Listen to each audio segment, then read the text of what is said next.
Right. And then when his father died, he comes back at the tender age of 26 to take over. And so he is dealing with an internal problem because he's got this first generation who's tough as nails and control the military. And he's got the second generation that's just batshit crazy. And so he's trying to figure out how he can winnow the ranks down without triggering a civil war. And his solution was to beat his chest a lot to satisfy them all. That got the attention of Donald Trump because Donald Trump assumed it was all about him. And that's where the whole fire and fury Twitter war came from. So he sees an opportunity. My button is bigger than your button. Exactly. So Kim Jong-un is like, tweets out, holy crap, I didn't mean for this to happen. This is not what I meant. My button's the perfect size. I'm not going to make it any bigger. And thank you very much. Have a nice day. That led to the summit, believe it or not, because Trump was non-traditional. And as soon as the Chinese found out that there was going to be a summit, they dragged Kim Jong-un to Beijing to yell at him. And when it became apparent they couldn't talk him out of it, because he was planning on using Trump as a way to balance power within North Korea, they put Kim Jong-un in a little kiddie chair, and they put Xi in his big booster chair behind his big imperial desk so he could lecture down to the wayward province. And the Chinese ate it up. They loved the propaganda. So Kim Jong-un goes back now convinced that the Chinese are all idiots and he absolutely has to have the summit with Trump. And so it does go forward. Best guess now is that between the tete-a-tete with Trump and between the cold relations with China, that Kim Jong-un really has succeeded in getting the first and second generations under control. And he has his own little one-man show, and he is secure. And if you'll notice, a lot of the threats have died down in the last couple of years. And my favorite little bit is earlier this year, while the Ukraine war is raging, they started acting up again. And Secretary of State Blinken said, fine. We'll come to North Korea. We'll talk about whatever you want, no preconditions. And the North Koreans have been deathly silent ever since because they caught the car and they just don't know what to do with it.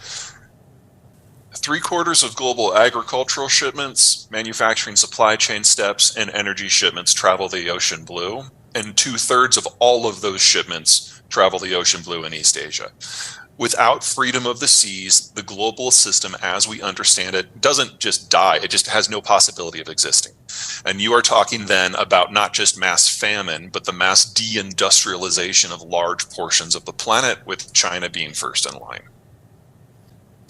I like to think I'm a realist. We've been living in this wonderful period since 1945, where the Americans created globalization as a way of inducing allies to join the cause against the Soviets, and it worked.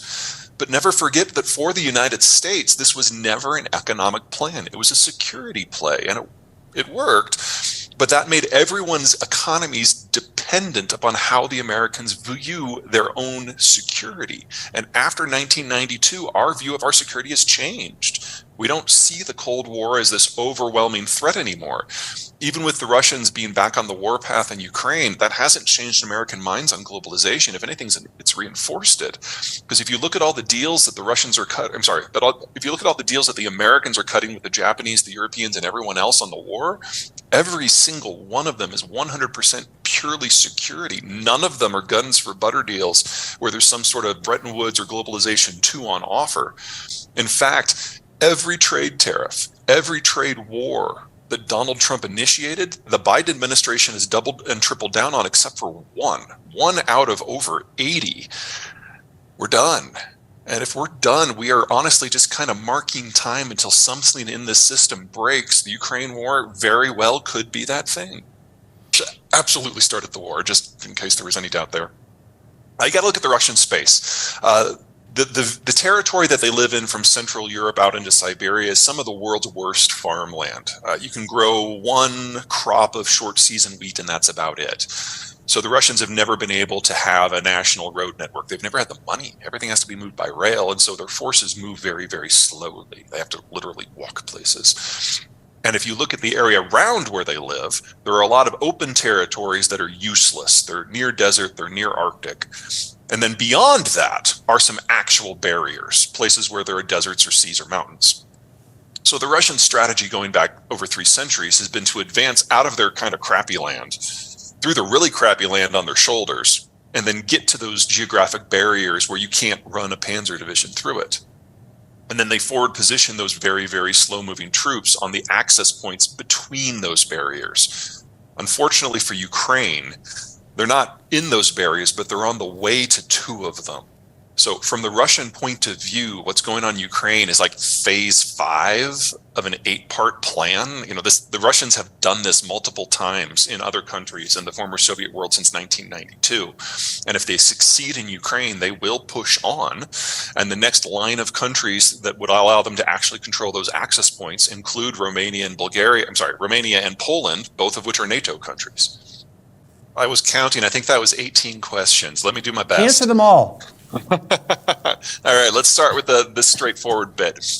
The Russians massively outnumber the Ukrainians, and they have a lot more men to lose, and they have a lot higher tolerance for casualties. So the 2 or 3 to 1 ratio that the Ukrainians have been inflicting on the Russians in terms of casualty ratios is wildly insufficient if the Ukrainians are going to win. They need to achieve a series of mass fatality events that kills at least minimum 500,000 Russian troops in a very short period of time. That is very difficult to do. They also, because of the numbers disconnect, can only win if they win on quality and, above all, mobility. And they haven't been able to do that this winter because it has been freakishly warm in Ukraine all winter. The ground never froze solid. It's still about 40 degrees today on the 1st of February in Kiev. And that means that all of the fields are not frozen solid, they're mud. And the Ukrainians can't maneuver in the mud, so they can't use their superior mobility in order to encircle, cut off, and dice up the Russian troops. This is buying the Russians time. What's the word I'm looking for here? Mobilization. And by the time we get to May 1, which will be spring and mud season will be over, the Ukrainians will have more troops with more training and better equipment, but the Russians will have thrown an extra 500,000 men into the fight.